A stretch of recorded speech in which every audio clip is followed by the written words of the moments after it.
¿Con cuántas personas has estado en tu vida? Con uno, que fue con el que me casé. No sé, 40. Como con unas 20. Joder. Me llamo Bin y yo me identifico como género no binario. ¿Qué género mobiliario? No me identifico ni con ser hombre ni con ser mujer. Y yo me llamo Mercedes. 32. Tengo 32 años. Empiezo con la decadencia. Buenas, yo soy Macarena y soy lesbiana. Liviana. Por tu trabajo, ¿con cuántas personas te has acostado? 600. ¡Diablos, señorita! Algo así, más o menos. ¿600? ¿Estás cargado? ¿Con 600 personas? Joder, ¿y no te cansas? No, porque voy cambiando de día. ¿Y es que trabajas, tiro mío? Pues tenéis que adivinarlo.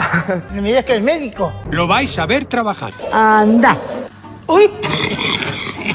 Ave María Purísima. Qué forma más bonita de morirse uno.